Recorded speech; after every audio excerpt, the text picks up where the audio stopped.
Hello internet friends and internet strangers, welcome back to the channel. If you are new here, welcome to the Albedouix channel.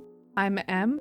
I make art, animations, and sometimes question my life choices, like switching art programs at 2 a.m.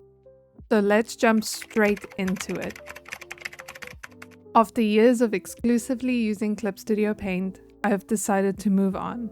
Here is the why, the how, and whether I regret it. So firstly, I want to start by saying that there's absolutely nothing wrong with Clip Studio Paint. It's an amazing software with an extensive list of features at a reasonable price. Why did I decide to switch then? Drumroll please. I don't have enough money for chicken nugget. Yes, my final decision came down to the price. It is by no means overpriced, but in the midst of finally launching my online store in 2025, my finances were needed elsewhere.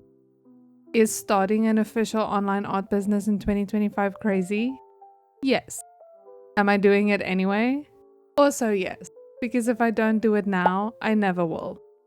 So I said goodbye to my Clip Studio subscription and I went on an adventure. I tested out a few free options, read a few posts, and found myself on the landing page to a software called Krita. It is free, it's open source, it has many of the features that I loved using with Clip Studio Paint. It was free, so before I knew it, I had it downloaded and installed. Did I feel like I was starting a new job not knowing where to find anything, flooded with questions? Of course I did. But the user interface was surprisingly easy to get a hang of.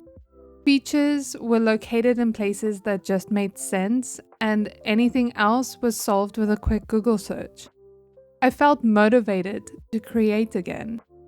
And then I opened the animation workspace. I've been dabbling in a few different animation softwares recently, trying to find the software that made the most sense.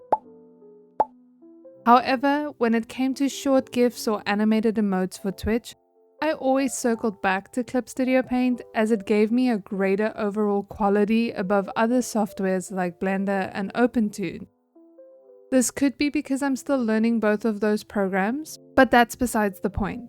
If you do frame-by-frame animation like I do, Krita just makes sense. The bar is simple and easy to manage. I have a massive range to work with, and animation layers were easy to implement. It has me curious as to how long of a project I could potentially animate. Maybe that is a video idea for the future.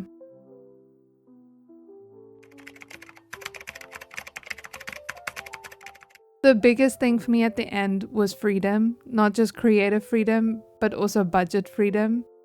As a digital artist, a creator, and a small business gremlin, every tool I can rely on without a monthly cost is a win in my book. The bonus is being able to support a program that is built by the community for the community.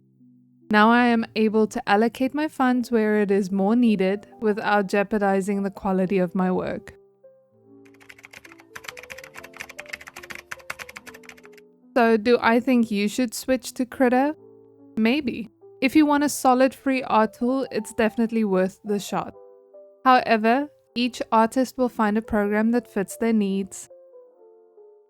If you are very deep into creating comics or manga, you probably won't find a better software tailored to that than Clip Studio Paint.